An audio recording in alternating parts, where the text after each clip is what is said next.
Started off selling beats at $100. Right. You know what I'm saying? Started selling bass tapes, $100. You know what I'm saying? Yeah. Damn, you know what I mean? A lot of beats I sold. I ain't copyright, I ain't this and that. Woo, just was, you know what I mean? How do you copyright a beat? United States Library of Congress. And you know what I'm saying? One of the biggest obstacles artists face in the music game is access. Getting access to the people that can make it happen, or access to the information and resources you need to get to the next level. That's the key. That's why you need two of the biggest in the game on your side. Introducing McKee, Boomman.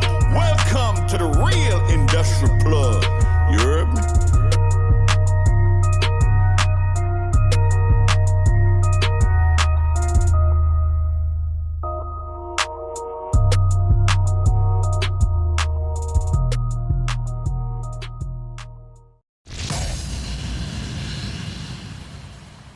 Like I said, I think it's different ways of hustling, man, because I'm not knocking either way, you know what I'm saying? Because obviously, you know, I started out with KE, you know what I'm saying? Yeah. KE on the track.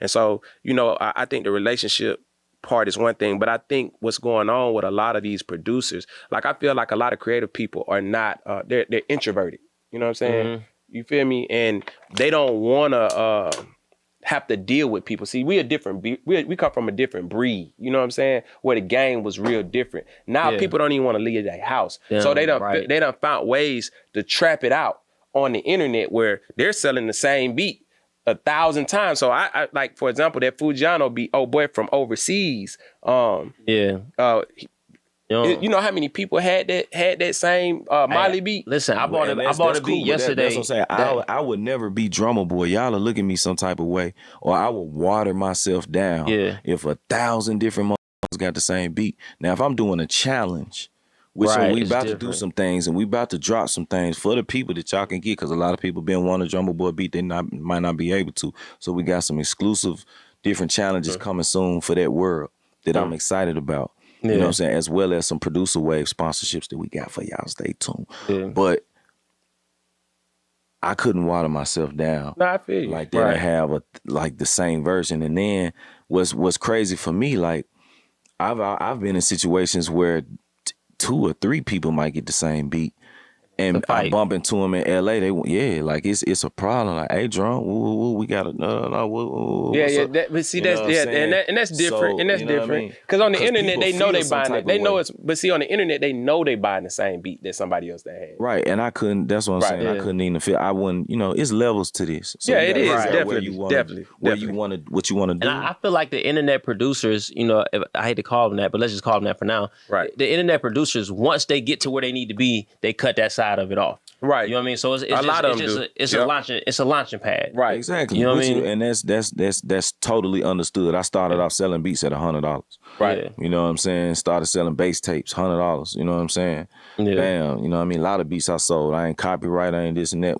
Just was, you know what I mean? How do you copyright a beat? United States Library of Congress. And you know what I'm saying? Is that like a website or? That's a website, you know what I mean? And you find a form, bam, you know what I'm saying? A SR form or a PA form, composition, depending on what type of work it is. You know what I mean? You can read more into which work applies for you. You know what I mean? And, United States Library of Congress. There it is. Yeah. And so boom, I make a beat. Before I send this to anybody, I'm going to copyright it. Correct. Okay, got you. Because you said it a few times and I was like, damn, you know what? I don't even know how to copyright a beat. So I'm glad we got to that. Yeah, I mean, you copyright your music the same way. It's essential, really? and it makes you the author of the work that you've done. So if anybody say that they did it, okay, my shit was copyrighted from here. Right. I sent that out last year. Here go my paperwork. You know what I mean? Stand up in court, section, okay, such and such, okay, bam, everything add up, bam. $2 million granted to case closed. Straight up. Facts. So then, but so then what about sampling? How does sampling work then? Sampling is the same thing, especially, you know, it all starts from the copyright, you know what I mean? But outside of that, you know what I mean, it starts from the published work, you know what I mean? So whatever your percentage is that you're getting through BMI, or sometimes it depends on who you publish it with. So throughout my career, when I did You Dig, for instance, I was under Warner Chappell. So, you know, I completed my deal. My deal is up 2015, but all of my pieces of work that come from that period from 2007 to 2006 actually to 2015 is under Warner Chappell. Right. So when the producer sampled me for You Dig in the new Baby featuring 42 Doug and VZ song You Dig, they claim 50%. You know what I'm saying? They got to pay you. They got to pay you. I mean, it's only right. You know what I'm saying? And You Dig, I did 50% of, so that's the blessing with not having samples. So when you making 100% of your beat, I ain't never been no copy and paste or no loop maker or like everything I've played from scratch, everything I've made from scratch. So I think that's another thing, just music theory that has separated me, you know, the ability to do movie scores, soundtracks, and you know what I mean, TV commercials and whatnot. So you know, I'm answering different phone calls. So okay. Listen, I don't want to keep you forever, but talk about like movies, because I know how syncs work. Like, you know, we put our song in the movie, put our song in the commercial. What's the movie score like? Like how does that work? I mean, it's all on emotion. Everything musically for me has been off of how you feel and representing that feeling, or being able to bring a feeling out of the artist that you're working with. Being able to take that story, take that passion, take that hunger and turn it into a hit. You know what I mean? And that's the same that applies with a film. If I see a 30-second, let's say, not even, you know, we ain't gonna do the long 3-hour version or 2-hour version, but let's just say 30 seconds of this particular clip. And it's suspenseful, and I see a girl crying, I see a guy coming down the stairs, I see it thunderstorming outside and whatnot. So obviously, sound-wise, I want to reenact what I hear outside first. I think he asking how did you? No. This is what I want to know. I want to know how. I want to know this part of it too, because I never seen nobody score a movie. I always watch the movie. I hear all the music. But it's the real producers that's actually putting that together. Right. And it's blank scenes. So you basically adding emotion to picture. So let me ask this. How do you get picked to do a movie score? Yeah. I mean, it comes from, you know, referrals. Referrals, okay. Is it through your publisher? I got somebody who would be good for this job. Sometimes it comes through the publisher. Sometimes it comes through meeting somebody at Bar Tacos, and I just met Warner Brothers and Universal Films. Networking. Like, hey man, I've got a couple Grammys. You know, love to work with you guys. Drumma Boy, check me out. I put on. Oh shit. Yeah, because I know right now we got a situation with Sony, and we looking for what is it, Tahrikh, for what movie? Fast and Furious. Okay, that's hard. Yeah, submissions for the soundtrack. Yep, absolutely. And you get submission emails. You'll get submission opportunities. You'll get casting opportunities where I've gone on site, casted for something, and then met the music people on site. Right. And say, hey, okay, I really want not here for the casting. So the truth of the matter is this right here. You putting in the work. See, absolutely. You putting in the work, because a lot of people don't put in the work. They're looking for somebody else to put in the work for them on their behalf. And sometimes people remember the music or remember the beat, or they just skip up the beat. Oh, I like this beat, da-da-da. But they never meet the spirit. Right. That's what I'm exactly. If you like this music that I make so much, imagine what happens when you meet the spirit. Right. Everybody, when they actually meet me, right. You know what I'm saying? Damn, you the man behind all my high school childhood. You the man behind my college lifehood. You the man behind my musical playlist. You the man behind, man, you saved my life. Nigga, I get everywhere I go. Right. Facts. You know what I mean? So low battery. So once you get that in person and get to witness that and spirit, I think that's why people pay for shows. Right. That is. That's why people pay to do these meet and greets and these showcases and such and such is judging. I want to hear what he got to say. Exactly. Because they know it's official. That's why they tune into these podcasts. That's why they meet in the spirit. I definitely agree with you 110%. So you got to step out the room. You can't be in your living room forever, people.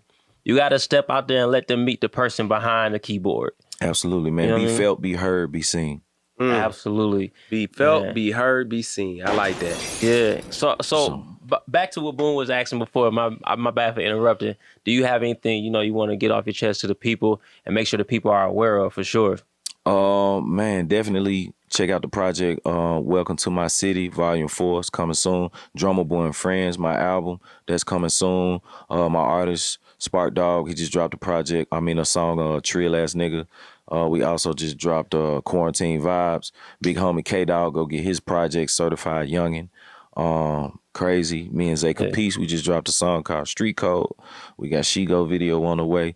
Blue Money Sizzle, I see you, my guy. We got that Make That Ass Shake record going crazy in the clubs, man. It's a lot, man. Lil Baby, You Dig, going crazy. You know what I'm saying? We Poppin', I think, just went platinum. You know what I'm saying? So we got a couple new plaques on the way. Money to Blow, I think, went double or triple, one of them. Bro, the work ethic is insane, man. It just be alerts popping up like, all right. AA alert. Certification. We got a couple more #1 billboards, man. Shout out to Dexter Daps and DeVito. You know, I'm super proud of that because that's my first reggae genre. You know what I'm saying? And Dexter Daps going crazy. He from Jamaica. DeVito from Africa. Yeah, no, DeVito huge. Man, shout out to Tim's. Yeah. You know what I'm saying? If you ever come across her, you know, she finna do the interview or whatnot. Man, listen, I gotta work with Tim's. Man, incredible artist. Africa on the come up. Shout out to Africa. Sure. You know what I'm saying? DeVito, incredible working with him. We just making good music, man. Having fun. House of Fresh. Stop and see us. Follow my gram at Drumma Boy Fresh. Check out the TikTok at Drumma Boy Fresh. The website, drummaboy.com. And the book on the way, man. Oh, man. Mad work, man. My boy. Drumma, thank you so much, man. Thank you so much for everything. Listen, man, follow Drumma Boy Fresh right now, man. Follow the real industry plugs, man. And it's spelled DRUMMABOY Fresh. Now, do you play the drums? DRUMMABOY Fresh. A little bit. I'm on the drums a little bit, but I was Cafeteria King. You know what I'm saying? That's where that shit came from. You know what I'm saying? We was on Forks and Knives, you know what I'm saying? Yeah, you know what I'm saying? Electronical drama. Yeah. You know what I'm saying? And I just hear that shit, man. I just hear that shit. It's just my ears. Mine is my ears. For sure. All right, man. We finna sign off, man. Salute to Drumma Boy Fresh, man. Boom, man. JR McKee, real industry plugs, man. Make sure y'all download the podcast and subscribe to the YouTube, man. Real industry plugs, man. Thank you so much, Drumma, for coming through. And we out of here.